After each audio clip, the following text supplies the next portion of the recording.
চ্যানেলে আপনাকে স্বাগত জানাই। আজকে দেখুন এখানে নিয়ে চলে এসেছি মক টেস্ট সকল সাবজেক্টকে একত্র করে, ঠিক আছে, যেটা প্রচণ্ড প্রয়োজন। কারণ আমি এই কদিন করেছিলাম অনেকগুলো টপিক পড়াচ্ছিলাম।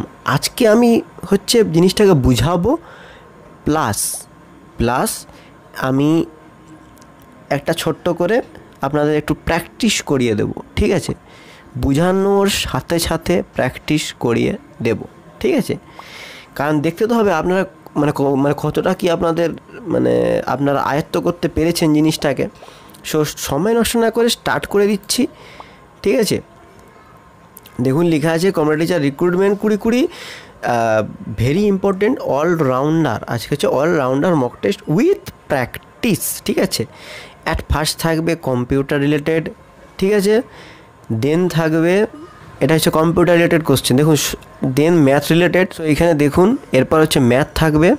তারপর হচ্ছে ম্যাথের পর আমি পুরো রেডি করে দিয়েছি, আর এই লিঙ্কটা দিয়ে দেবো ডিসক্রিপশানে, পেয়ে যাবেন। আপনারা নিজেরাও ঘরে বসে মক টেস্ট নিজেরাও নিজের মক টেস্ট যাচাই করতে পারবেন।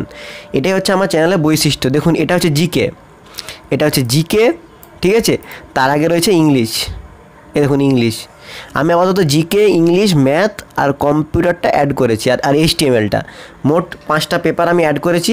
এরপর কিন্তু আপনারা যদি সাপোর্ট করেন এবং আমি চ্যানেলটাকে শেয়ার করেন, আপনাদের বন্ধুকে সাবস্ক্রাইব করেন, আরও আপনাদের এমন প্র্যাকটিস করিয়ে দেবো, সেই ICT কম্পিউটার টিচার হোক, যে কোনো কম্পিউটার টিচার পরীক্ষা হচ্ছে কিন্তু আপনারা ভালো রেজাল্ট করতে পারবেন, ঠিক আছে, মানে এক্সামটা ক্র্যাক করতে পারবেন, ঠিক আছে। সো স্টার্ট করে দিই।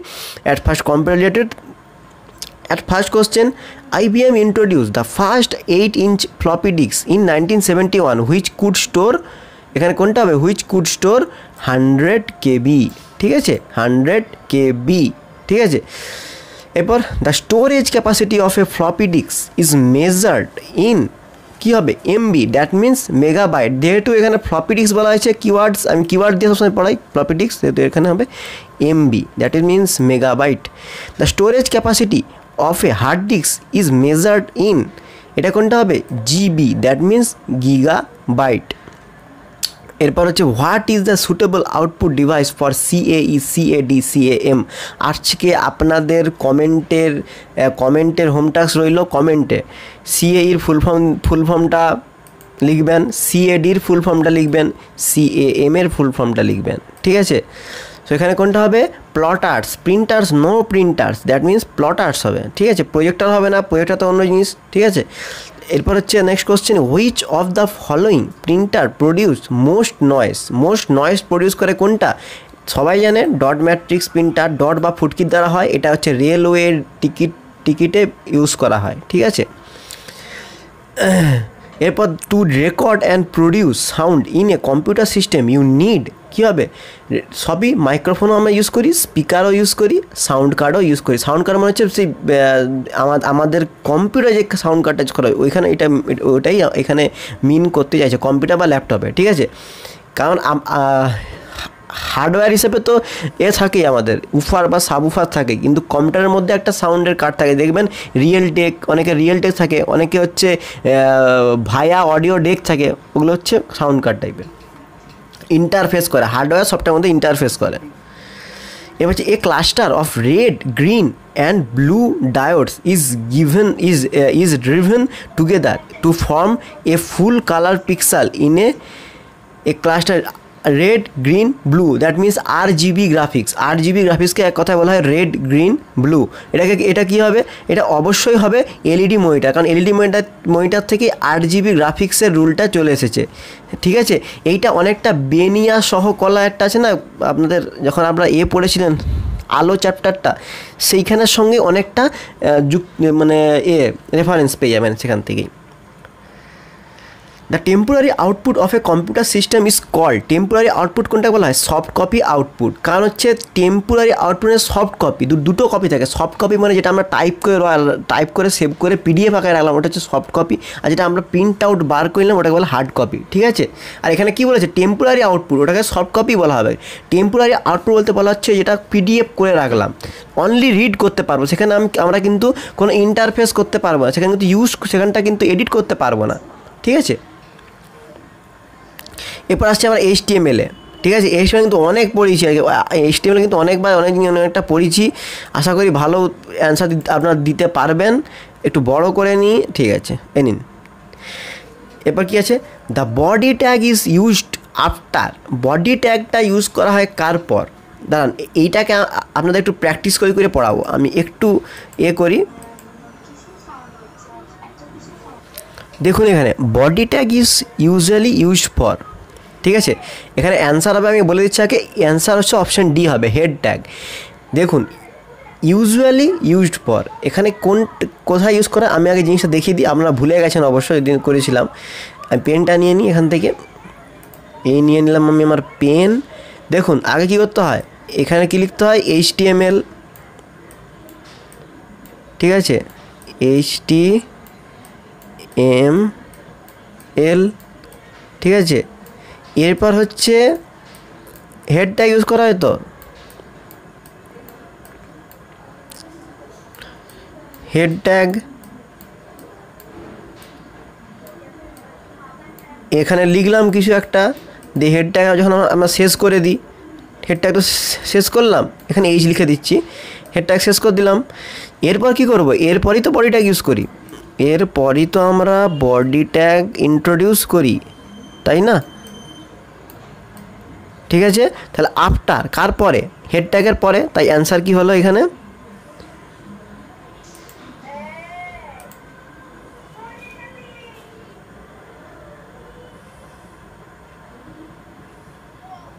তাহলে এখানে অ্যান্সার কি হলো, আমাদের অ্যান্সার কি হবে, হেড ট্যাগ। আমি দেখিয়ে দিলাম, ঠিক আছে। এরপর কি, choose the correct HTML tag to make text bold. Bold করতে কী ট্যাগ, বি ট্যাগ আমি আগেই বলেছি, ঠিক আছে। বি ট্যাগ কোথায় ইউজ করা হয় আমি আরেকবার দেখিয়ে দিচ্ছি। পেনটা নিই, পেন এরকম করি না, বডি ট্যাগ লিখলাম, আগে কিন্তু হবে, আগে HTML ট্যাগ, সবার ফার্স্টে এটি HTML ট্যাগ লিখতেই হবে, HTML দিয়ে বডি। এবার বি ট্যাগ শুরু করতে হবে, বি ট্যাগ শুরু, এখানে কোনো টেক্সট লিখলাম, এখানে টেক্সট দিয়ে বি ট্যাগ শেষ, ঠিক আছে। বি ট্যাগ শেষ করলাম, ওকে, এই করে কাজ হচ্ছে। সো এরপর হচ্ছে চলে যায় অন্য ভিডিওতে, which tag adds a paragraph break after the text. Which tag adds, কোন ট্যাগকে হচ্ছে অ্যাড করা হয় প্যারাগ্রাফ ব্রেক করতে, একটা প্যারাগ্রাফ থেকে জিনিসটাকে ব্রেক করতে, আফটার দ্য টেক্সট মানে টেক্সটের পরে কোনটা ইউজ করা হয় সবাই জানে, এটা হচ্ছে পি ট্যাগ ইউজ করা হয়। দ্যাট মিন্স পি মিন্স কি, পি মিন্স হচ্ছে প্যারাগ্রাফ ট্যাগ, ঠিক আছে। এরপর আমরা ম্যাথামেটিক্সে চলে আসছি, ঠিক আছে। ম্যাথামেটিক্সে চলে আসছি, টাইম অ্যান্ড ওয়ার্কের ম্যাথটা আমরা দেখে নিচ্ছি অ্যাট ফার্স্ট, ঠিক আছে। দেখুন ইন এ ফিক্সড টাইম, দু ধরনের টাইম থাকে, একটা ফিক্সড টাইম, একটা ভ্যারিয়েবল টাইম, ঠিক আছে। সবাই জানে একটা ফিক্সড টাইম থাকে, একটা ভ্যারিয়েবল টাইম থাকে। তাহলে in a fixed time A boy swims double the distance along, এটা কিন্তু আমি করিয়েছিলাম, এই অঙ্কটা কিন্তু আজকে করাবো না, যেহেতু আজকে এটা mock test plus practice session, অঙ্কটা কিন্তু আমি করাবো না, কারণ অঙ্কটা আমি করিয়েছিলাম। যদি আপনারা দেখতে চান হচ্ছে আমার চ্যানেলটা ব্রাউজ করুন, ম্যাথামেটিক্স চ্যানেল সেশন নিয়ে নিয়েছি, ঠিক আছে। In a fixed time a boy swims double the distance along the current that he swims against the current if the speed of the current is 3 km/h. Then what is the speed of the boy in still water? এখানে still water বলা হচ্ছে, ঠিক আছে। ভাবুন ওই অঙ্কটা আমি যেটা করিয়েছিলাম সেইটা ভেবে এই অঙ্কটা করবেন, ঠিক আছে। এখানে অ্যান্সার আমি আগে বলে দিচ্ছি, আর টাইম দিচ্ছি কিছুক্ষণ, আমি আপনাদের কিছুক্ষণ টাইম দিচ্ছি, দিয়ে একটু পরে অঙ্কটা দেখাচ্ছি, ঠিক আছে। টাইম দিচ্ছি কিছুক্ষণ। দেখুন এখানে কি বলা হয়েছে, সলিউশনটা আমি যেহেতু করে রেখেছি কারণ আপনাদের লাগবে, যেহেতু ম্যাথামেটিক্সের জন্য সলিউশনটা আপনাদের লাগবে। Let the speed of the boy in still water x, কারণ হচ্ছে এক্সের এখানে স্টিল ওয়াটারের কোনো মান দেওয়া হয়নি, এখানে স্টিল ওয়াটারের কোনো মান দেওয়া হয়নি, যেটা এটা বার করতে বলেছে ওটাকে আমাকে ধরে নিতে হবে, যেটা আমরা বাংলার করে এসেছি। ধরি এইটা হলো এক্স, তাই এখানে হচ্ছে let the speed of the boy in still water would be x kilometer per hour, ঠিক আছে। এরপর হচ্ছে let the speed of current is given, এখানে দেখুন সব এখানে মান দেওয়া রয়েছে, এই রেসপেক্টই আমাকে কাজটা করতে হবে। এখানে দেখুন 3 কিলোমিটার পার আওয়ার দেওয়া রয়েছে কারেন্ট ইজ, ঠিক আছে, বর্তমানে যেটা দেওয়া রয়েছে সেটা এখানে 3 kilometer per hour. Upstream downstream থাকে জিনিসটা আমি বুঝিয়েছিলাম, ঠিক আছে। তাহলে এখানে ডাউনস্ট্রিম এক্ষেত্রে এই রেসপেক্টে, এই কারেন্ট স্পিডের রেসপেক্টে আমার ডাউনস্ট্রিমটা কত হবে, ডাউনস্ট্রিম কত হবে, x+3 ডাউনে যাচ্ছে, x+3 মানে গেন করছে, তাহলে x+3 কিলোমিটার পার আওয়ার হবে। এবং তার সঙ্গে আমার আপস্ট্রিমটা কত হয়ে যাবে, x-3, কারণ আপস্ট্রিমে যেতে গেলে আপস্ট্রিমে যখন মানে বোটটা যখন যায় তখন কিন্তু নিজে একটা পাওয়ার ইউজ করতে হয়, এখানে x-3 কিলোমিটার পার আওয়ার। তাহলে লেট বি টি আওয়ার্স, এখানে টি আওয়ার্স ধরে নিয়ে আসছে, তাহলে এখানে কোনটা হবে, এই রুলগুলো আমি প্রত্যেকটা দেখিয়েছিলাম, এই প্রত্যেকটা রুল আমি কিন্তু একটা ভিডিওতে দেখিয়েছিলাম, ভিডিওটা আমি ডেসক্রিপশনের ভিডিও লিঙ্কটা দিয়ে দেবো, ঠিক আছে। তাহলে এখানে x+3 into T equal to 2 into x-3 into T, কারণ এখানে হচ্ছে আপস্ট্রিমটা এখানে কিন্তু ডাবল হয়ে যাবে, তাই এখানে 2 ইন্টু x-3 ইন্টু টি। সো এই ইকুয়েশনটা যদি ফুলফিল করে সলভিং করা হয় তো সেখানে এক্স ইকুয়াল টু হবে 9 কিলোমিটার পার আওয়ার, আপনারা নিজেরা করে দেখবেন, এখানে হবে 9 কিলোমিটার পার আওয়ার হবে, ঠিক আছে। So x equal to 9 kilometer per hour, x আমি কী ধরেছিলাম, স্টিল ওয়াটারে এক্স ধরেছিলাম, তো এখানে অ্যান্সার হবে 9 কিলোমিটার পার আওয়ার, ঠিক আছে। নেক্সট অঙ্ক, a man can row 40 kmph kilometer per hour in still water and the river is running at 10 kilometer per hour if the man takes 2 hours to row to a place and back, so how far in the place, ঠিক আছে। একটু বাংলা বুঝিয়ে দিচ্ছি, man can rho হচ্ছে 40 kilometre in still ওয়াটারে 40 kilometre থাকতে পারে, আর river is running, নদীটা বয়ে যায় কত, অ্যাট 10 কিলোমিটার পার আওয়ার। যদি এবার ইফ দ্য ম্যান, যদি মানুষটি 2 ঘন্টা to the row to a place and the back, প্লেসে যায় এবং ব্যাক ফিরে আসে, তো হাউ দ্য ফার, ওই ফার হচ্ছে মানে দূরত্বটা কত হবে এই প্লেস, ঠিক আছে।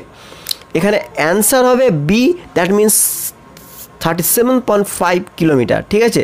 এখানে সলিউশনটাও করে দেওয়া রয়েছে, আপনারা লিঙ্কটা দেওয়া থাকবে, আপনারা দেখে নেবেন, কারণ আমি অঙ্কের হচ্ছে অনেকগুলো সলিউশন করাতে গেলে ভিডিওটা অনেক লেন্দি হয়ে যাবে, তাই আমি লিঙ্কটা দিয়ে দিচ্ছি, আপনারা দেখে নেবেন ওয়েবসাইটে, এটা পুরো করা রয়েছে, ঠিক আছে। একটু এখানটা একটু প্রবলেম মানে এখানে আপনার ওই লেখাটাকে লিখতে গিয়ে এখানটা একটু প্রবলেম হয়েছে, আপনারা একটু ম্যানেজ করে দেবেন, ঠিক আছে। ওকে, সো সেকেন্ডটা হচ্ছে a man rows to a place 60 kilometre distance and come back in 35 hours, back করছে 35 আওয়ার্সে, he finds that he can row, সে খুঁজতে পেরেছে হি ক্যান রো, সে তো থাকতে পারে 4 kilometre with the stream in the same time. 4 kilometre, এইখানে হচ্ছে ম্যাথের হচ্ছে কেরামতি থাকে বডি পার্টে, ম্যাথের বডি পার্টে এখানে মেন ম্যাথটাকে হচ্ছে ঘুরি দেওয়া থাকে, সেটাকে আমাদের ক্যাচ করতে হয়। 4 kilometre with the stream in the same time, ঠিক আছে, 4 কিলোমিটার থাকতে পারে যখন স্ট্রিমটা ওই সেম টাইমে হয়, ঠিক আছে। So he finds that he can row 4 kilometre in the stream in the same time as 3 kilometre against the stream, গতিবেগের বিরুদ্ধে মানে গতিবেগের এগেনস্টে থাকে, ঠিক আছে, 3 কিলোমিটার, আর 4 কিলোমিটার স্ট্রিমে থাকে সেম টাইম। এটাই হচ্ছে মেন জিনিস, এটা যেদিন আপনারা এই বোট অ্যান্ড স্ট্রিমে এইটা মানে কানেক্টটা করতে পারবেন না, সেদিন দেখবেন ভাববেন অঙ্কটা আমি শিখে গেছি, ঠিক আছে।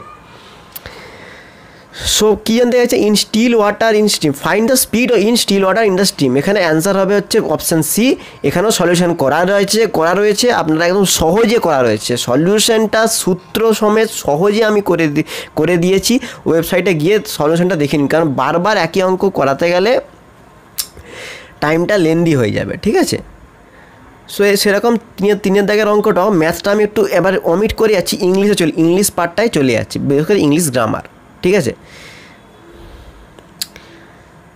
এখানে হচ্ছে এটা হচ্ছে ভয়েস চেঞ্জ আছে, ঠিক আছে, লিখতে ভুলে গেছি, আমি লিখে দিচ্ছিলাম, এটা ভয়েস চেঞ্জ, ঠিক আছে।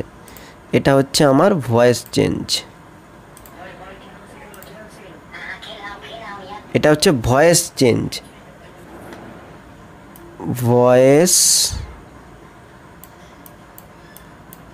এটা হচ্ছে ভয়েস চেঞ্জ, ঠিক আছে, এটা ভয়েস, ঠিক আছে। ইউ সারপ্রাইজড মি, এখানে অ্যান্সার কোনটা হবে? I am to be surprised, you are surprised, I am surprised, me surprised, ভাই মি সারপ্রাইজ জীবনে হবে না, ঠিক আছে। সো মেন হবে আই অ্যাম সারপ্রাইজড, ঠিক আছে, মিটা আই হয়ে যাবে, ঠিক আছে।